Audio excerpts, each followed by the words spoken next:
So this is going to be a seated biomechanical assessment of the craniovertebral region of the cervical spine. So that includes OA, AA, and C2-3.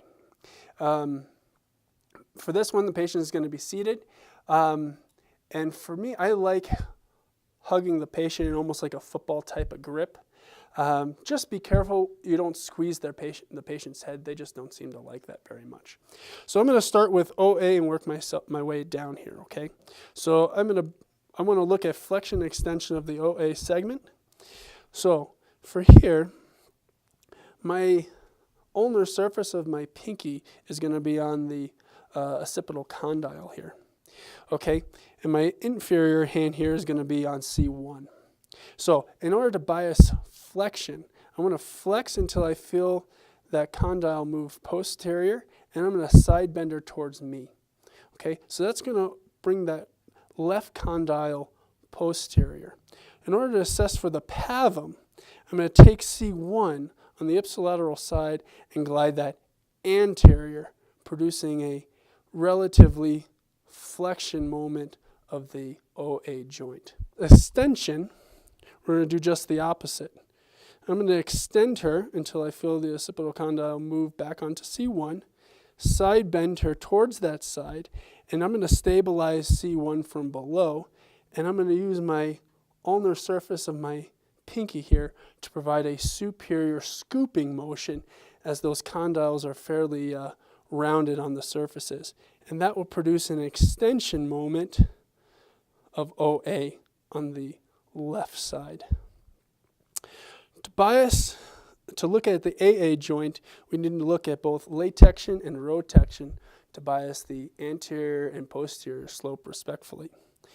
In order to do that, okay, to bias the anterior slope, I'm going to have a latection moment. So again, I'm going to use the ulnar surface of my pinky here and I'm going to side bend her until I feel C1 start to move. From here, I'll produce a contralateral rotation, and that's going to take the final motion of your pavum up. I'm going to use my inferior hand to come onto C2 and stabilize C2 on the contralateral side. I'm going to use the ulnar surface of my pinky here to produce an anterior glide, biasing C1 down the anterior slope. To look at the posterior slope, I want to do a rotection type of motion. So again, using the ulnar surface of my left hand, I want to rotate until I feel C1 start to move. I'm going to side bend her away from me. That's going to take the last little bit of rotection out. Now from here, I want to stabilize from above, and I'm going to use my right hand to come onto C2 and provide a superior glide of C2 under C1 and allowing C1 to drop down the posterior slope of the AA segment. Looking at the C2, C3, okay, I'm going to side bend away, okay, I'm going to bias extension, and I'm going to come onto C3 from below with my right hand, using my superior hand to stay on C2 and produce a superior glide of C3 underneath C2, biasing that segment into extension. To look at flexion, I want to flex until I feel C2 start to move, side bend her towards me, and I'm going to stabilize the inferior segment with my right hand, using the ulnar surface of my left hand, taking C2 superior and anterior, looking at the flexion glide.